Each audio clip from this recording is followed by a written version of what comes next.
Okay, so there was this one time that Spider-Man lost his powers. It's actually a really great story. I just wish it wasn't written by J.K. Rowling. It's actually from her book, Fantastic Beasts and Where to Find Them. And if you've never read it, it's basically like a textbook about magical creatures. But in this particular story, it is about a French Spider-Man who lost his powers due to a freak accident involving a radioactive beetle and an electrical eel. Yeah, I don't know either. Let me explain. In the wizarding world of the 1920s, there was a superhero named Andre Fountain. He fought evil wizards and witches alongside his best friend, Letta Lestrange, who was a witch. They were both part of the French Resistance, a group of young witches and wizards who fought against the oppressive wizarding government, which for some reason had outlawed things like chocolate frogs and werewolf spleen. That sounds like a law made by someone with a sick sense of humor. Anyway, Andre was bitten by a radioactive beetle while fighting the evil wizard Gellert Grindelwald.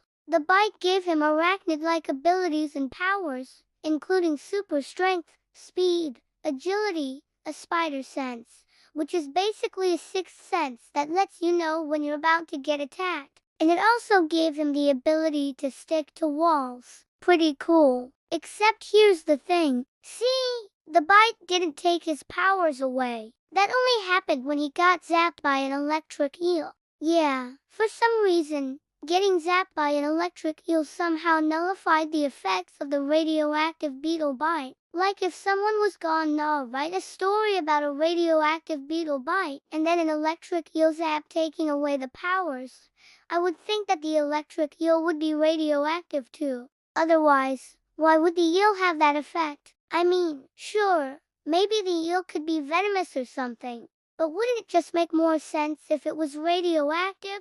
Just seems like it should have been a radioactive eel. Anyway, after the battle, Andre and his friends regrouped at a bar and they were all like, "Oh, no, Spider-Man lost his powers." And they started making fun of him. Even Letta made fun of him, even though she had feelings for him. She was a real piece of work, that one. She was like, "Well, I guess I'll just have to find another powerful wizard to date. Oh, well, there's always Yusuf Kamada." And then she left. So then Spider-Man, being all sad and depressed that he lost his powers and his girlfriend, decided to go fight some Nazis, because that's always a good way to cheer yourself up. But while fighting the Nazis, he got captured and taken to their hideout, which was conveniently located on the top floor of a building with no elevator.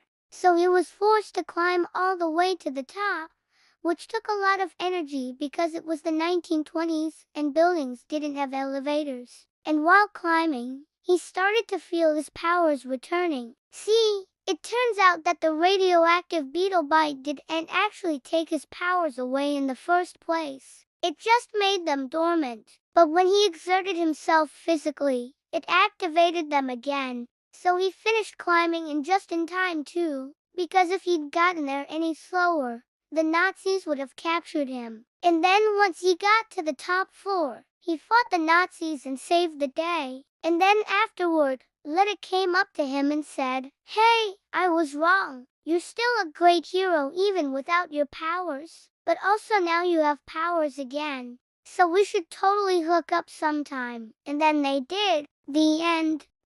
Yeah, that was weird. The whole vibe of this story feels very different from the vibe of the rest of the book. Like this reads like a cheesy romance novel, and the rest of the book reads like a magical encyclopedia. Also, I am pretty sure that getting bitten by a radioactive animal gives you superpowers in every fictional universe except for this one. Like in the Marvel universe, it gives you superpowers. In the DC universe, it gives you superpowers. In the Dragon Ball universe, it gives you superpowers. In the Harry Potter universe, it makes you a Horcrux. But in this story, it just gives him latent powers that can be activated with exercise. Anyway, next time, we are gonna talk about the time that Batman Beyond got trapped in a video game. And I don't know why I am explaining the premise of the story, but we're gonna do it. Don't miss it.